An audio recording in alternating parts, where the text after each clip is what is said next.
December 20th, 1943. Henderson Field, Guadalcanal. The rain had stopped an hour before midnight, leaving the runway shining like black glass under the moonlight. Far beyond the revetments where the P-38 Lightnings slept, a small group of officers gathered in a dimly lit operations hut. The air smelled of damp canvas, kerosene, and burned coffee. A single lamp threw yellow light across the maps spread over the table: New Guinea, the Solomons, the Bismarck Sea. Lieutenant Colonel John W. Chamberlin, U.S. Army Transportation Corps, leaned over the maps with a pencil poised above a line of coastal contour. His voice was low but steady. "We can move a regiment in one night," he said. "Not by ship, not by air, by rail." Around the table, the other officers exchanged uncertain glances. A rail line in the jungles of the Pacific was absurd. Between Oro Bay and Dobodura lay rivers, mangrove swamps, and ridges of basalt that chewed through bulldozer blades. The island's few Japanese narrow-gauge lines were twisted wrecks bombed months earlier. Yet Chamberlin traced his pencil again, connecting the dots: captured track here, a portable American section there, a loading pier half hidden in the jungle. Captain Harold Meeks, a logistics planner from 13 Air Force, tapped his pencil nervously. "Sir, even if we lay the rails, how do you power it? Steam engines can't run on this terrain. We'd need fuel, crews, spare parts." Chamberlin looked up, eyes rimmed red from sleepless nights. "We'll use diesels," he said, "portable units from the engineer rail battalions. They'll burn aviation gas from the airfields. We have the men, we have the fuel, and we have a deadline. The general wants a full regiment north of the Owen Stanleys before dawn on the 24th. Ships can't risk it, too many submarines off the coast. This is the only way." From the far end of the room, a sergeant unrolled a blueprint, stamped U.S. Army Transportation Corps, Confidential, 1943. Across the top, the words Pacific Transfer Corridor appeared in bold block letters. It was not a single railroad, but a chain of improvised segments Japanese track captured near Buna, American prefabricated steel rail sections shipped from California, and field-built trestles bridging the gaps. The total length, if completed, would reach nearly 100 miles. According to Chamberlin's calculations, an infantry regiment, roughly 5,800 men with weapons and field gear, could be moved in 6 hours if the trains ran continuously, each locomotive pulling 50 cars at 15 miles per hour. The figures came straight from the U.S. Army Transportation Corps Report, Southwest Pacific Area, December 1943. On paper, it looked plausible. On the ground, it bordered on madness. Outside, a generator coughed to life. Floodlights flickered over the flight line where mechanics were, changing spark plugs on P-38s returning from Bougainville strikes. Their engines burned high-octane fuel shipped across 10,000 miles of ocean in tankers escorted by destroyers. Chamberlin had watched that endless supply chain for months: tankers to depots, depots to drums, drums to aircraft, and realized that the same system could feed steel wheels as easily as propellers. He stepped outside into the cool night, listening to the distant surf against the reef. In the dark horizon, a ship's signal light blinked 3 short, 1 long, the night convoy to Tulagi. Every movement of men and material across the Pacific depended on those fragile sea lanes. Each ton of cargo risked submarine attack, typhoons, and delay. A single sunk freighter could derail a campaign. Chamberlin wanted to break that dependence. He had been a railway man before the war, superintendent on the Southern Pacific Line. In 1942, he was pulled into the Army Transportation Corps, where his knowledge of tonnage tables and gradient percentages became as valuable as any weapon. The jungles of New Guinea presented the greatest challenge. Aircraft could leap the mountains, ships could circle them. But the real fight, the movement of food, ammunition, and fuel to the front, was strangled by mud and distance. In September of 1943, Chamberlin visited the captured Japanese base at Buna. Among the wreckage, he found narrow-gauge rails intact beneath the bomb craters. A Japanese engineer's notebook, later translated by Allied intelligence, listed mileage markers, bridge loads, and maintenance cycles. The line had once carried supplies from the coast to inland airfields before Allied bombers cut it to pieces. Chamberlin ordered his men to salvage everything: rails, spikes, ties, even the locomotives. By November, the first American test section was operational. 2 diesel locomotives, rebuilt from Japanese parts, hauled ammunition to forward dumps near Oro Bay. 13 Air Force liaison notes recorded the event with bureaucratic understatement. Experimental rail transport achieved satisfactory results under blackout conditions. Average speed, 12 miles per hour. But to Chamberlin and his engineers, that success meant the impossible was now measurable. If a few men with salvaged locomotives could move shells through the jungle, perhaps entire regiments could ride steel instead of slogging through mud. The line would run from the coast to the foothills, linking with truck convoys at staging areas. Supplies would move by night, invisible to Japanese reconnaissance, protected by canopy and distance. The obstacles were immense. The terrain devoured machines. Termites ate wooden ties within weeks. Rain turned ballast to slurry. Steam engines rusted within days. Even diesels choked on humidity. Every mile demanded a dozen innovations: rails spiked to coconut logs, bridges reinforced with aircraft aluminum, fuel pumped from aviation, drums by hand. Yet the men persisted, working under mosquito nets, often barefoot, their skin raw from tropical ulcers. By mid-December, the prototype segment stretched nearly 40 miles inland. At Oro Bay, the engineers built a makeshift terminal with 4 sidings and a small maintenance shed. The locomotives were American diesels stripped of armor and reassembled on Japanese gauge trucks. Their engines coughed and rattled but ran steadily, burning the same high-octane fuel that powered fighters overhead. When Chamberlin returned to Guadalcanal to present his final plan, the headquarters officers were divided. Some called it brilliant, others called it lunacy. One colonel joked, "Next, you'll be laying track across the Bismarck Sea." Chamberlin only smiled. "If that's what it takes," he replied. The order came through on December 22nd. General Headquarters Southwest Pacific authorized limited trial transport of personnel and supplies via combined rail motor corridor between Oro Bay and Dobodura. The message bore MacArthur's initials. Chamberlin had won. That night, at Henderson Field, he stood again over the map table as rain drummed against the roof. The men around him, engineers, air liaison officers, and logistics clerks, looked at the penciled line with something close to reverence. They were soldiers of movement, fighting not with rifles but with fuel gauges and tonnage charts. Just before midnight, a radio operator handed Chamberlin a slip of paper. It was a weather report from New Guinea.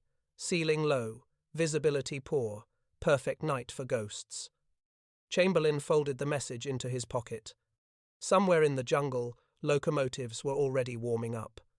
Their headlights were covered with blackout curtains. Crews moved silently between the cars, checking couplers and brake hoses.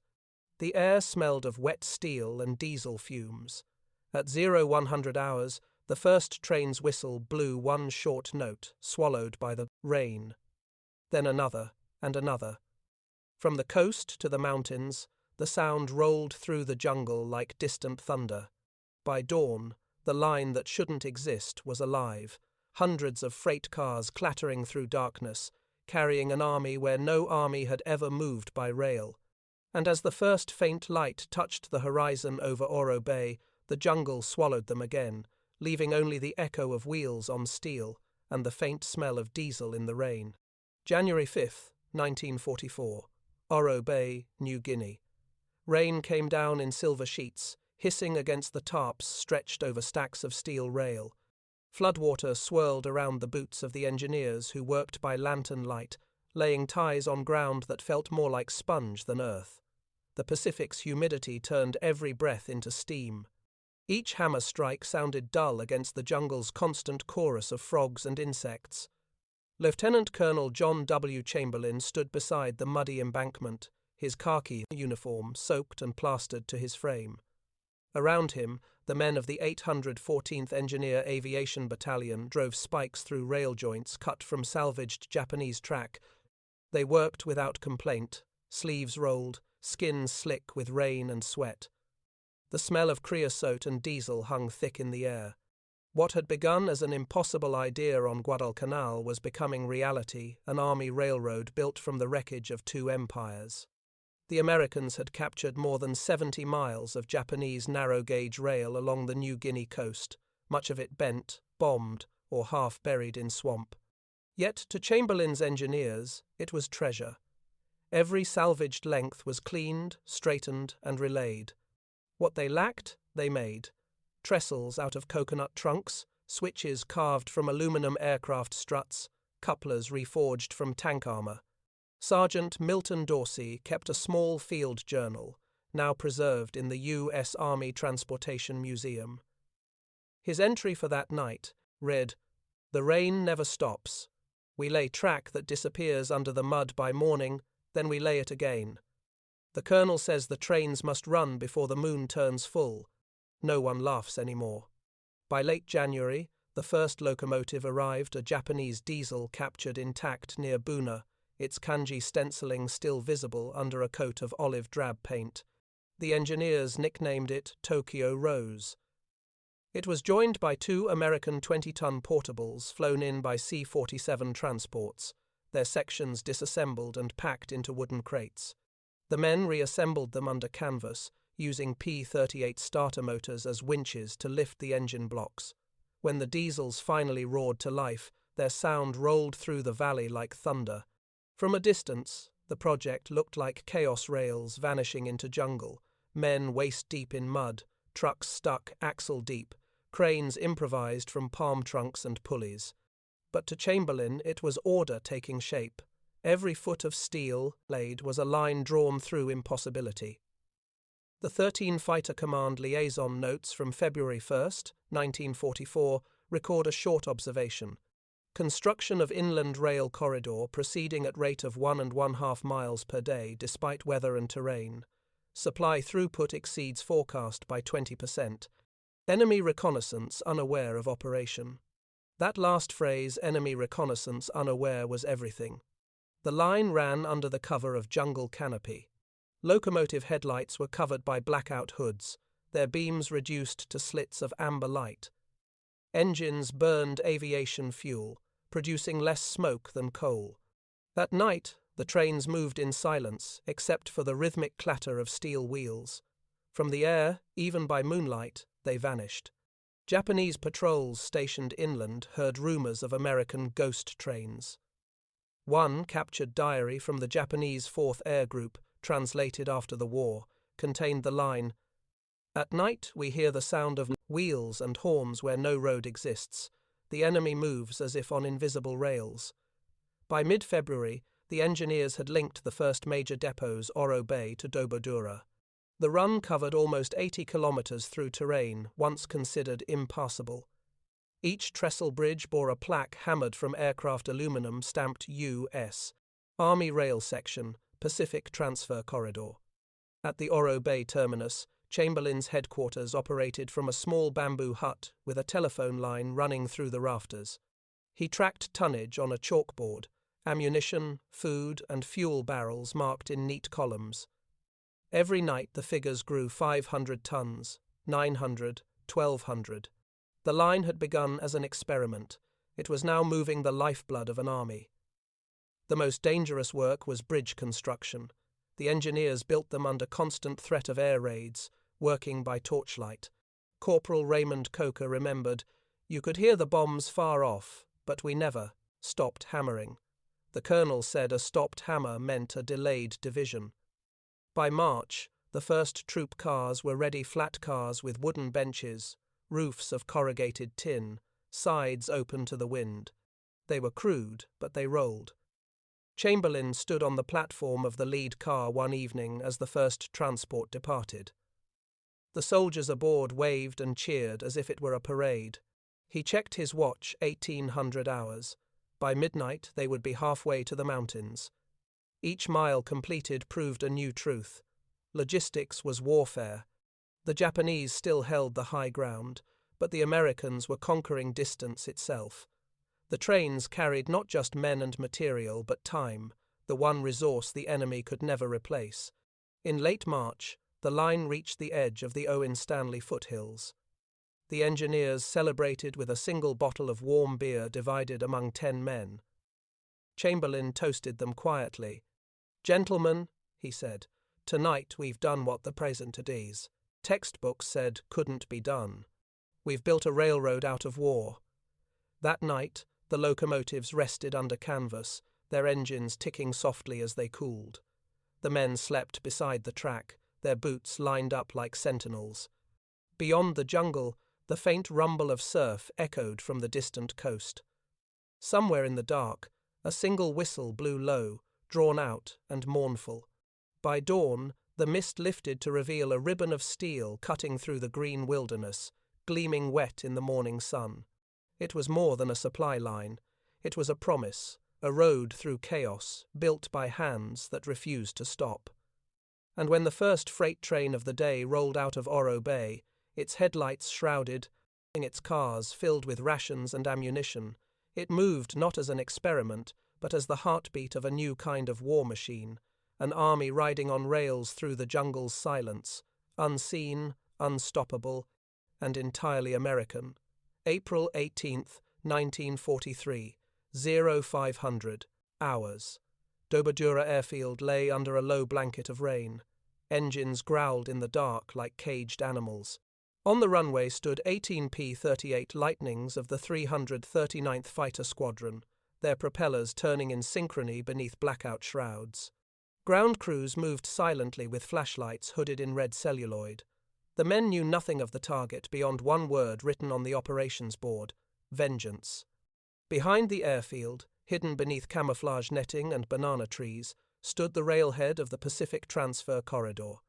Overnight it had delivered its most critical cargo, yet crates stenciled P-38 spares, Priority 1, fuel drums, and radar components for the longest fighter intercept mission ever attempted. The movement had no official name in the orders, but in Chamberlin's log it appeared under a simple phrase: Vengeance Freight. For 2 nights the railway had run at maximum load. From Oro Bay to Dobodura, diesel, locomotives hauled flat cars, stacked with aviation gasoline in 55-gallon drums, belts of 50-caliber ammunition, oxygen tanks, and maintenance tools. Everything was labeled as medical supplies to conceal its purpose. The crews worked without lights. Lanterns were wrapped in gauze so their glow would not betray them to Japanese reconnaissance planes. At 20 minutes past midnight on April 17th, the first train left Oro Bay. Lieutenant Edward Fell, Transportation Corps dispatcher, recorded in his diary: consist 18 cars of aviation fuel, 10 cars of crated equipment, 5 cars of munitions, 2 cars personnel. Departure 0020, arrival Dobodura 0510. Total run 5 hours 50 minutes, no incidents. It was the fastest freight movement in Pacific Theatre records to that date. When the sun rose over the Owen Stanleys, the Lightnings were already airborne. Flying at wave-top height to avoid radar, they crossed 600 miles of open sea to intercept Admiral Isoroku Yamamoto's Betty bombers near Bougainville. The mission would enter history as Operation Vengeance.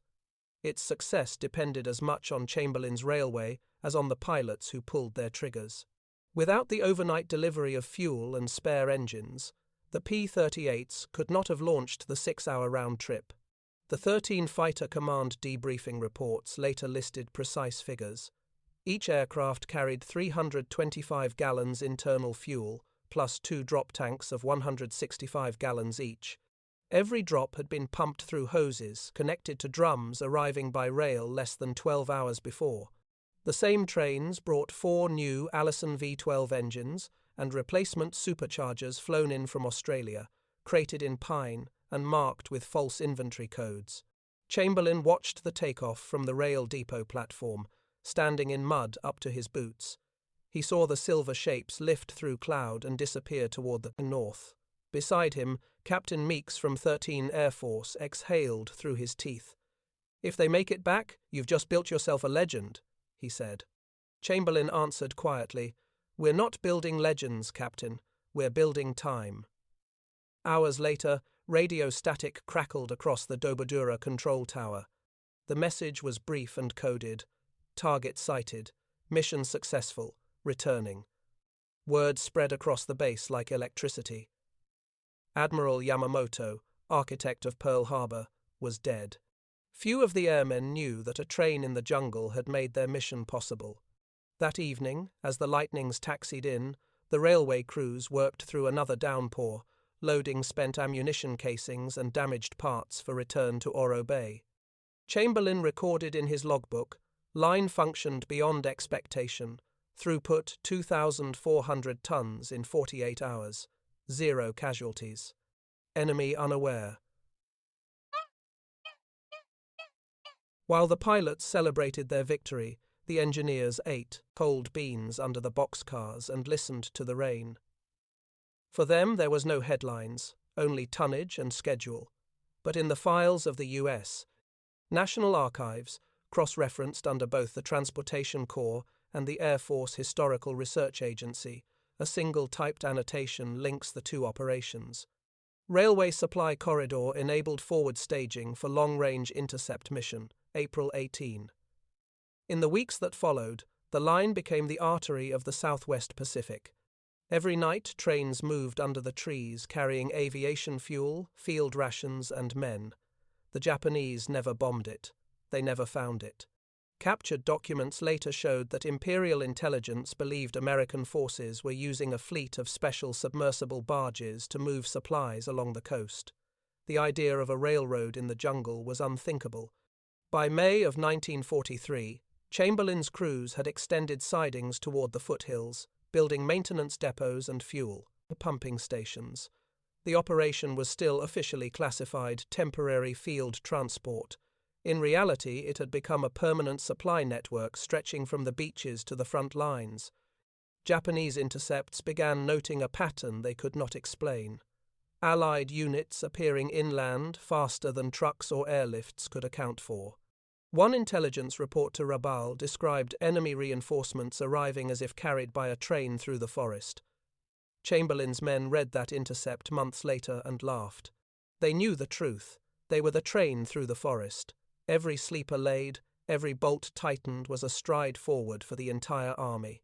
By the time the news of Yamamoto's death reached Washington, the Pacific Transfer Corridor was already hauling new cargo, hospital cars, communications gear, field kitchens, and the first sections of portable radar masts.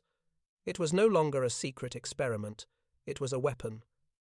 In a memorandum dated May 21, 1943, General George C. Kenney wrote to headquarters in Brisbane, the railway system constructed under Lieutenant Cole. Chamberlin is now an essential element of air operations in the Southwest Pacific. Recommend expansion to accommodate troop movements. That expansion would soon test the limits of human endurance. Within a year, Chamberlin would be ordered to do the impossible once more, to move an entire army overnight through the heart of New Guinea. But on that rain-soaked morning of April 18, 1943, as the engines of the Lightnings faded into the north, he stood on the platform and watched his freight cars disappear into mist. The line was alive now, its rails shining wet, its diesels throbbing like a heartbeat beneath the jungle. Somewhere far above, a radio operator sent the message that would echo through history. The Admiral is down. And in the files of the Transportation Corps, beneath tonnage tables and fuel receipts, another entry marked the moment in plain typewriter ink. Vengeance, freight mission accomplished. June 10, 1943, Oro Bay, New Guinea. The jungle steamed after a night of rain. From the maintenance sheds came the rhythmic clang of hammers on steel and the hiss of welding torches cutting through Japanese metal. The air was thick with diesel smoke, hot oil, and the smell of wet earth. Beneath a canopy of dripping palms, the mechanics of the U.S. Army Transportation Corps were rebuilding locomotives scavenged from 3 different armies, Japanese, Australian, and American. Lieutenant Colonel John W. Chamberlin stood at the edge of the yard, raincoat open, clipboard in hand. Before him lay 6 locomotives in various states of resurrection. 2 bore Japanese serial plates, their characters still visible under chipped olive paint. Another, an American-built Whitcomb diesel, had arrived in crates from California, assembled on site like a puzzle. None were identical, yet all were running, their engines coughing to life one by one in the sticky heat. Sergeant Dorsey wiped grease from his hands and grinned. "Sir, she'll run on anything," he said, patting the side of one locomotive. "Gasoline, kerosene, even coconut oil. We tried that last week." Chamberlin smiled faintly. "Just keep her running, Sergeant. The next convoy leaves at dusk." The Pacific Transfer Corridor had expanded faster than any of its designers had imagined. What began as a desperate experiment now stretched across nearly 100 miles of jungle, linking Oro Bay, Dobodura, and the foothills of the Owen Stanleys. 4 maintenance yards, 2 repair depots, and a dozen sidings operated every night under blackout. The trains ran without headlights, crews navigated by luminous dials and the faint gleam of phosphorus paint on rail ties. In the USA. Army Transportation Corps, report for June 1943, the numbers read like something out of fantasy. Daily. Throughput exceeding 2,000 tons, locomotive uptime 87%, enemy interference 0. Yet the success hid constant improvisation. There were no spare parts, bearings were carved from melted-down aircraft aluminum, gaskets were cut from rubber rafts, fuel pumps were rebuilt from P-38 starter motors. Private First Class Joseph Bannon, machinist's assistant, wrote home that summer, "We're turning junk into miracles. The Japanese left us rails, the States sent us engines, and the jungle gives us nothing but trouble." Still, the trains roll. They always rolled. By mid-June, the line was carrying not only supplies but men. Infantry battalions rode open flat cars fitted with wooden benches, helmets gleaming under the rain. To conceal the movement, the trains departed at sunset, engines muffled with canvas. At the same time, Japanese reconnaissance planes searched the coast in vain for convoys. From the air, the jungle canopy hid everything. Captured records of the Japanese 4th Air Group later noted. Enemy reinforcements appear inland overnight. Possible use of tunnel or hidden motor road. They were half right. The Americans had built a hidden road, one made of steel and endurance. Every engineer on the line learned to live by sound. In the dark, sight meant little. They judged distance by echo, speed by vibration, danger by instinct. The drivers wore goggles to shield their eyes from flying embers, their uniforms darkened with oil and soot. At night, the locomotives glowed faintly, the phosphorescent paint on dials, the red wink of pressure gauges, the cigarette tip of a brakeman crouched between cars. Engines in the dark, Sergeant Dorsey called them. Ghosts with iron hearts. During one run in early July, a bridge near the Kumusi River gave way beneath heavy rain. The lead locomotive, an American Whitcomb nicknamed Texas Belle, plunged halfway through before halting. No one died, but the rescue took 2 days. Engineers built a replacement trestle using salvaged rails, bamboo, and the wings of a wrecked transport plane for reinforcement. The incident never appeared in official records, but Dorsey carved the date into the cab wall. July 4th, 1943, we didn't stop. That motto became the creed of the Pacific Transfer Corridor. Nothing stopped. When fuel ran short, they drained aircraft tanks. When engines failed, they cannibalized the dead to keep others alive. Even the jungle seemed to yield under their persistence. Tracks that had once sunk into mud were raised on causeways of coral gravel. Water drains built from spent shell casings kept the rails dry. Chamberlin documented every innovation meticulously. His reports to headquarters read like engineering sermons. Improvisation is now standard procedure. Equipment adaptation from enemy materials saves 15 tons of shipping per month. Recommend formal recognition of hybrid locomotives as field assets. The work took its toll. The men slept little, ate rations cold, and lived amid the roar of engines. Malaria spread through the ranks like fire through dry grass.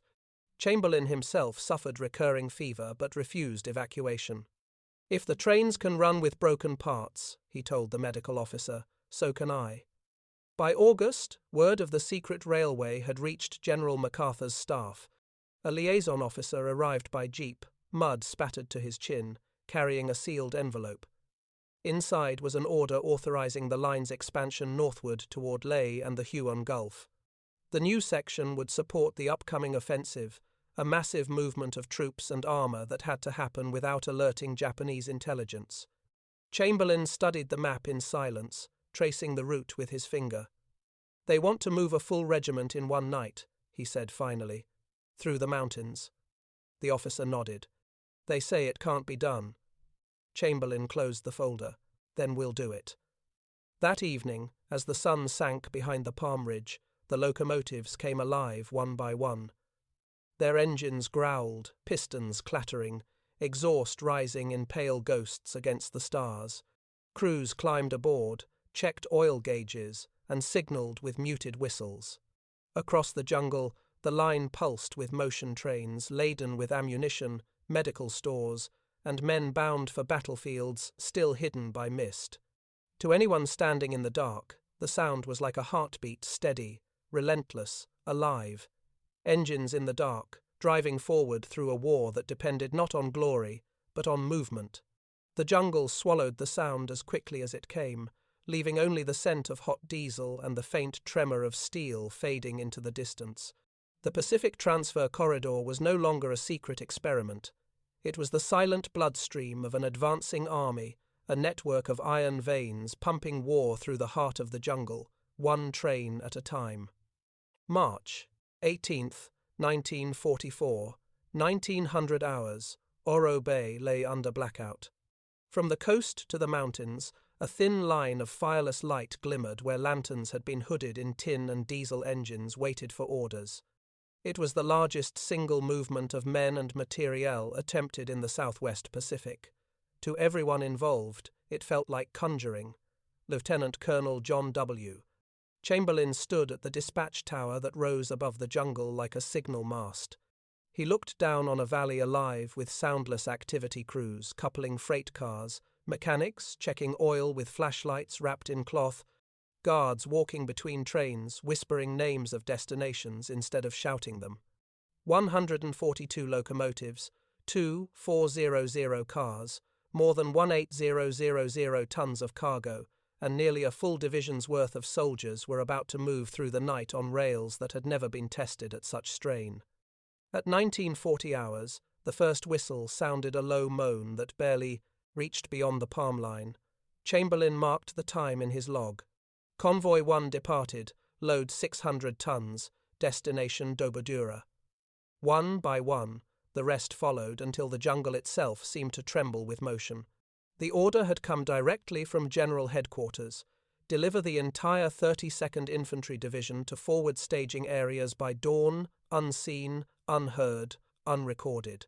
If successful, the movement would give MacArthur's forces a jump on the Japanese garrisons near Hollandia, opening the way for the spring offensive. If the line failed, thousands of men and weapons would be stranded in the jungle, their position exposed to air attack. Inside each train car, soldiers sat on wooden benches beside stacked crates of rations and ammunition. The air smelled of wet wood, gun oil, and fear. Many had never ridden a train before. They listened to the steady click of wheels over joints, the hiss of rain on the roof, and the occasional cry of a night bird above the canopy. "Feels like we're ghosts," one private whispered.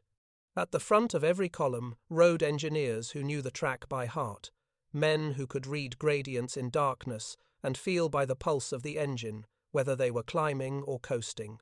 Radioman Corporal Coker kept constant contact with Oro Bay using a field transmitter mounted in a supply car. Each checkpoint reported tonnage, time, and temperature. When one locomotive stalled at milepost 30, another was detached from the rear and pushed it forward until both engines caught again, roaring like twin thunderheads. According to the Transportation Corps Field Report number 17, the average speed that night was 16 miles per hour. Never once did the convoy stop. By midnight, every train was in motion, a rolling organism of iron and discipline. Far to the north, Japanese aerial patrols from Wewak reported intermittent ground firelight resembling lightning. Their reconnaissance photographs showed nothing. The jungle canopy swallowed all evidence. Captured after the war, the diary of Captain Hiroshi Nakata of the 23rd Air Flotilla contained the line, "The Americans move their armies as wind moves through grass. No ships, no roads, yet they arrive." Chamberlin remained at his desk through the night, logging each transmission. His handwriting tightened with fatigue but never faltered. Convoy 8 passed checkpoint Bravo 2035. Convoy 15 departed 1959, carrying hospital cars. At 2:30, the message from the forward station arrived. First units arrived Dobodura, line secure, no derailments. Estimated full transfer by 0540. He leaned back, staring at the glowing dial of his wristwatch. The rain had stopped. Outside, the night was so quiet he could hear frogs echoing off steel. In less than 9 hours, an army had crossed 100 miles of jungle without the enemy knowing. At dawn, the eastern horizon flushed pink. The last trains rolled into the northern yards, brakes squealing softly. Soldiers climbed down stiff-legged, stretching in the mist. Behind them, crews uncoupled cars and began unloading artillery pieces, crates of ammunition, and field kitchens. The jungle steamed around them like a living thing. Major Harold Meeks, now operations officer, wrote later, "It was as if the continent itself had moved. From Oro Bay to the front, everything shifted overnight. Men, guns, food, fuel, and at dawn, there they were, ready to fight. The line had become a river of steel." When Chamberlin arrived at Dobodura 2 hours later, he found the valley filled with smoke from cooking fires and exhaust. The troops were already forming up, their trains vanishing into sidings to reload for the return journey. An officer saluted. "Sir, the division's complete, every man accounted for." He nodded, too tired to speak. Around him, locomotives idled in neat rows, their engines ticking as they cooled.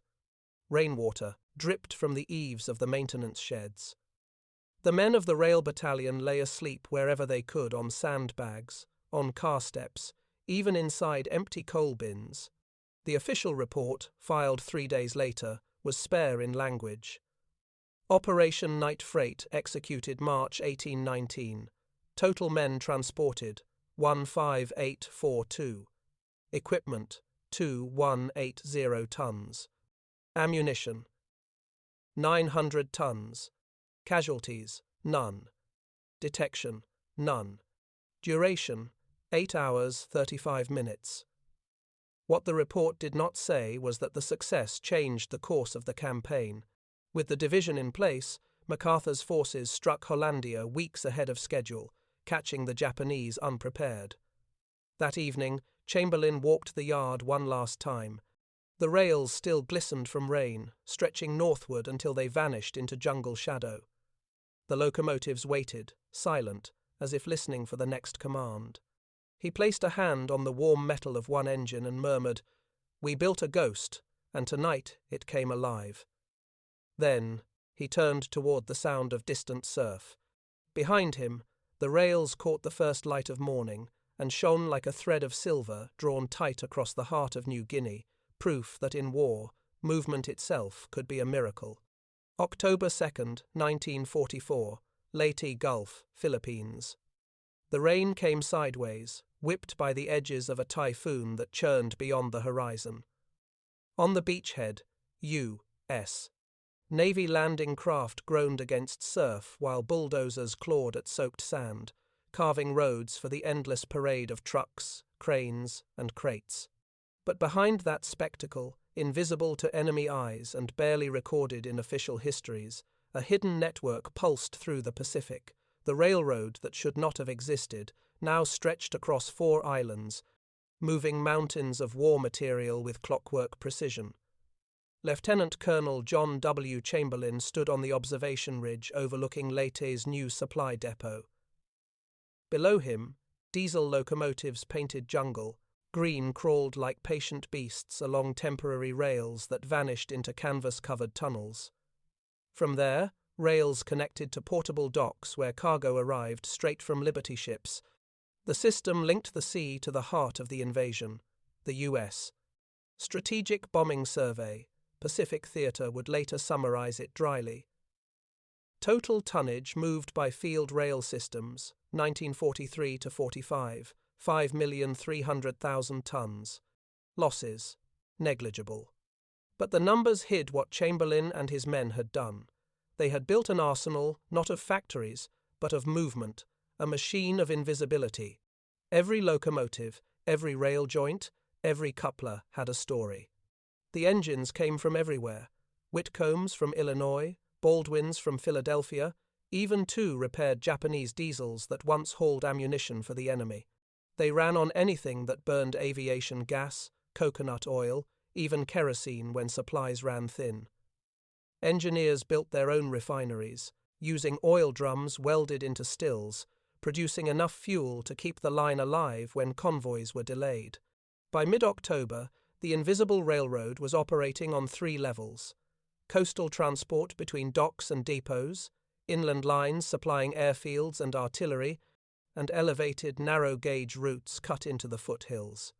Each section had its own command post, all coordinated through Chamberlin's rolling depot, a 10-car mobile headquarters with radios, repair tools, and sleeping bunks. When one island fell silent under bombardment, the trains moved on to the next, leaving only steel shadows behind. Captain Harold Meeks, who had followed Chamberlin since Guadalcanal, described it years later. The trains didn't just move supplies, they moved entire fronts. We'd tear up track in the morning, load it on barges, and rebuild it by nightfall on a new beach. The Japanese thought we had hundreds of miles of permanent rail. In truth, we had only a few dozen miles that never stopped moving. Captured documents from the Japanese 4th Air Group reveal their growing confusion. Enemy advances faster than roads allow. Observation suggests new mechanical transport method. Reports of armored trains unconfirmed. In reality, the Americans had simply mastered modular warfare. Chamberlin's engineers could dismantle 50 miles of track in a day, load it into cargo holds, and relay it elsewhere within 72 hours. This flexibility became the secret weapon of the Southwest Pacific. When MacArthur's forces landed on Leyte in October, the trains were already waiting inland. Within 24 hours, they were delivering artillery shells, tents, and medical supplies to airfields cut from jungle grass. By the time Japanese bombers reached the island, the depots had emptied their contents vanished upriver, aboard trains running under blackout. The Transportation Corps Annual Review, 1945, recorded the feat in a single line. Rail logistics contributed directly to operational readiness on D+1. But eyewitnesses remembered something far more extraordinary. Private Samuel Ortiz, a stevedore from Brooklyn, recalled watching the night trains. No lights, no whistles, just the vibration under your boots, like the island itself was breathing. You'd blink, and another column of freight was gone. At the same time, Chamberlin coordinated with Air Force liaisons to synchronize air transport and rail. Supplies flown in by C-47s were offloaded directly onto flat cars that rolled inland before daylight. Radar and fuel for the new P-47s arrived this way, bypassing ports under shell fire. Every mission flown over Leyte traced its lifeline back to those hidden rails. By December, the system extended across the Philippines, Leyte, Samar, Mindoro, and Mindanao, with over 6,000 rail cars and more than 200 locomotives. Not one train was lost to air attack. The jungle itself shielded them, and the Americans learned to use weather as camouflage.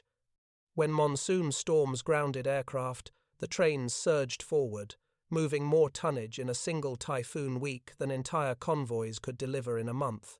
Japanese interrogations after the war revealed astonishment at these feats. Colonel Masao Takeda, staff officer for the 8th Area Army, told Allied translators in 1946, "We believed your supplies came by ship. We never imagined an inland system of trains. It was as if you had built an army that travelled beneath the trees. Chamberlin's notebooks preserved today in the US. National archives show meticulous calculations. He measured success not in battles won, but in gallons delivered, men transported, and hours saved. "Every ton delivered ahead of schedule," he wrote, "is a battle not fought." By early 1945, the invisible arsenal was moving so efficiently that it began to outpace the army it served. Supplies piled up faster than combat units could consume them. One report from February that year complained, "Depot overflow now exceeds 8,000 tons. Recommend temporary halt to rail shipments." The request was denied. The trains never stopped. On the eve of the Luzon campaign, Chamberlin received a telegram marked urgent, confidential. It bore only one sentence: "The corridor is now our strongest weapon." He folded it carefully into his breast pocket.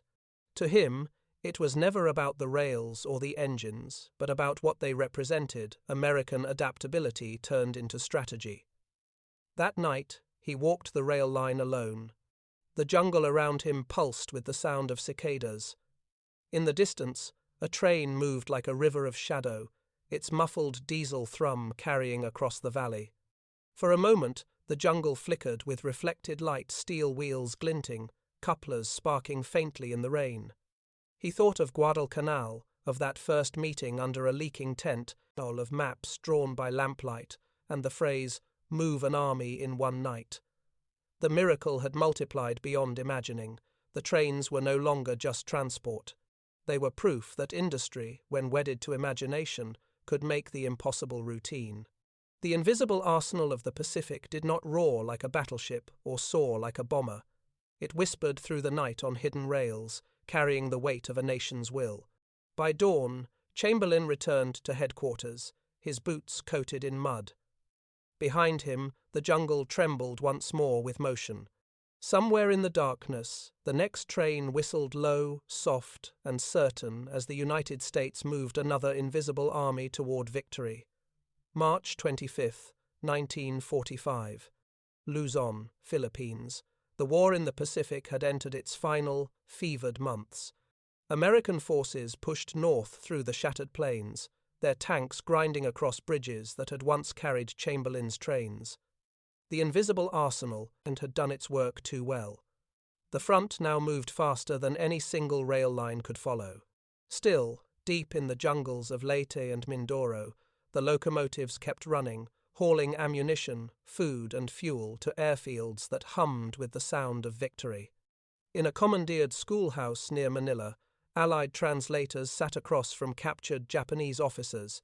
Among them was Colonel Masao Takeda of the 8th Area Army, thin, immaculate, and silent until shown aerial photographs of American depots.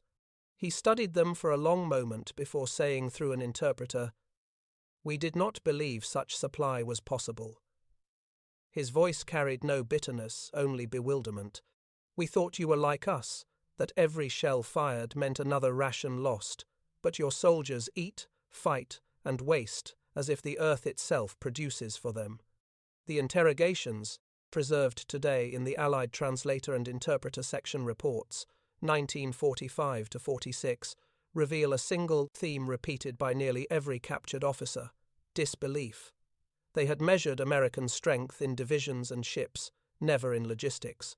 They saw the enemy's weapons, but not the arteries that fed them. Lieutenant Colonel John W. Chamberlin, now Chief of Field Logistics for the 6th Army, read the transcripts in a Manila warehouse stacked with crates of captured supplies. "They still don't understand," he murmured to Captain Harold Meeks. "They thought war was about bravery. We knew it was about motion."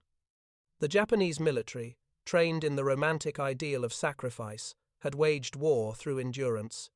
They had marched on rice rations, fought without air cover, and built defenses from bamboo and stone. But by 1945, those virtues meant little against an enemy who could replace in hours what Japan lost in months. The United States measured war in tons, gallons, and man-hours, the mathematics of abundance. The U.S. Army Quartermaster Statistical Review, For 1945 recorded staggering figures: daily delivery of 7.5 million gallons of fuel, 2 million pounds of rations, and more than 10,000 tons of ammunition across the Pacific. The Pacific Transfer Corridor, though rarely mentioned, had carried nearly 1/10 of that total. In comparison, Japan's total fuel reserve by April had fallen below 200,000 barrels, barely 2 days' worth of American consumption. Chamberlin called those numbers the arithmetic of surrender. The Japanese prisoners' testimonies confirmed it. Captain Hiroshi Nakata, formerly of the 23rd Air Flotilla, told interrogators, "We saw your planes take off again and again. We believed you must be near exhaustion. But you were stronger every morning. We thought perhaps you had a hidden source, a tunnel under the sea, a magic." Chamberlin smiled when he read that line. "Not magic," he said. "Just management." What the Japanese never understood was that the Americans fought a different kind of war, one of systems, not symbols. Every crate that reached a rifleman on Luzon had travelled through an unbroken chain: factory to port, ship to barge, barge to train, train to truck, truck to foxhole. Break one link, and another took its place. It was a self-healing organism, powered by planning and redundancy. The Japanese, starved of fuel and transport, could not replicate it. Their remaining locomotives sat cold for lack of coal. In contrast, Chamberlin's hybrid diesels ran on aviation fuel, alcohol, or even coconut oil when necessary. American engineers had turned scarcity into improvisation. On April 5, 1945, Chamberlin visited a forward airfield near Clark. A Japanese lieutenant, captured the day before, stood behind barbed wire watching an American train unload supplies. The locomotive hissed like a great beast, steam rising into the humid air. The prisoner stared at it as though seeing a myth come alive. "So much," he whispered in broken English. "Always more." Later that day, Chamberlin wrote in his field notebook, "This is the real victory, not the flag over Manila," but the realization dawning in their eyes that they could never have kept pace. The same understanding spread through German prisoners thousands of miles away, yet in the Pacific it carried an even deeper irony. Japan had once built its empire on railways, the South Manchuria Line, the Siberian tracks, the Burma route. They believed the rail was a symbol of imperial power. Now, American rails buried in jungle mud had undone them. By June, as American bombers reduced Japan's cities to ash, the railmen of the Pacific Transfer Corridor prepared for their last assignments, moving relief supplies instead of ammunition. Chamberlin ordered the locomotives cleaned and repainted, their camouflage replaced with white stars. "An army that can feed itself," he said, "should also know how to feed others." When the war ended in August, Chamberlin travelled to Tokyo as part of the logistics delegation. He rode a Japanese train from Yokohama to the capital, the same rails that once carried imperial troops southward. Now the carriages were filled with Allied officers and translators. The landscape was silent, fields empty, bridges collapsed. Beside the track lay rusted locomotives starved of fuel since 1944. He looked out the window and thought of New Guinea, of rain-soaked rails and engines that ran on coconut oil, of nights when 1,000 cars moved through the dark unseen. He realized then what victory truly meant: the ability to create abundance where none existed, to build motion out of ruin. At a post-war conference in 1946, Chamberlin presented a report titled "Logistics as the Language of Victory."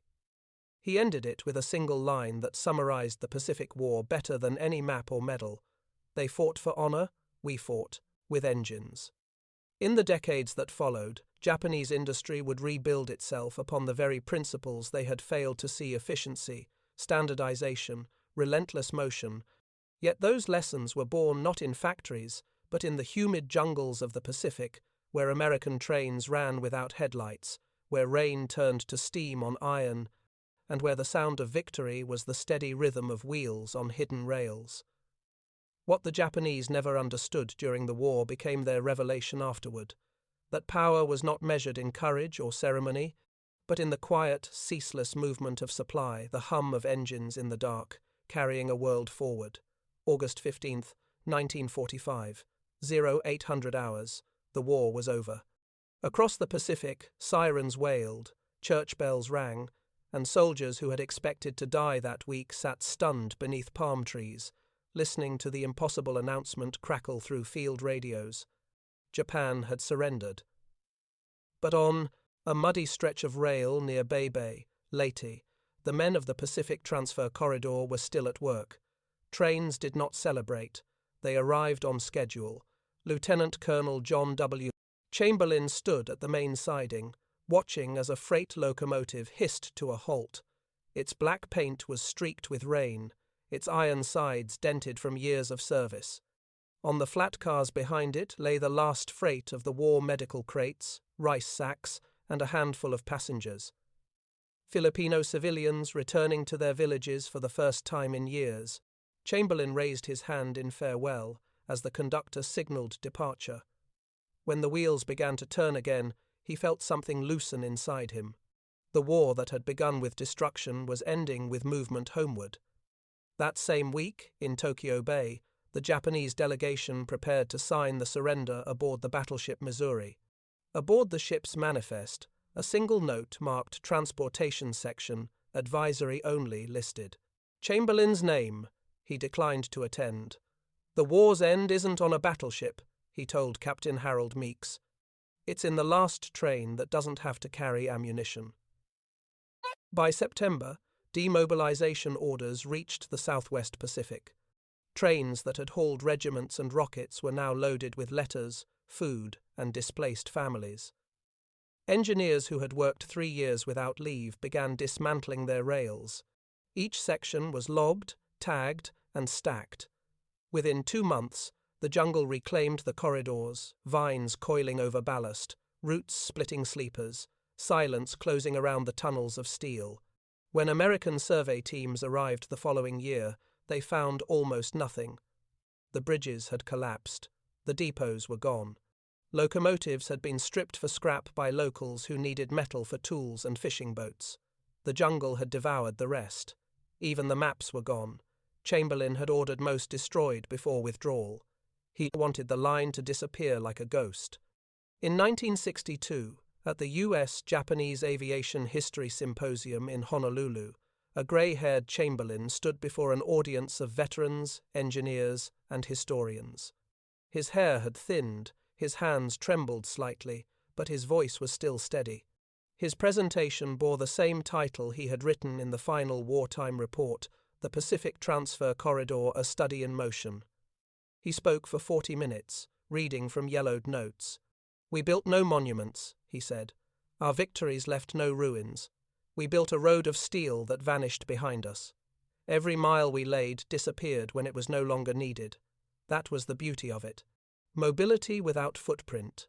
The audience listened in silence. When he finished, a Japanese delegate, Professor Kenji Yamada, once a logistics officer in the Imperial Army, rose from the front row. "Colonel," he said softly, "we believed your trains were legend. Our scouts wrote of them, but no one believed. We searched for tunnels, for hidden rails, but found none. How could such a thing exist and leave no trace?" Chamberlin smiled faintly. "Because we never stopped moving," he said. A moving thing leaves no shadow.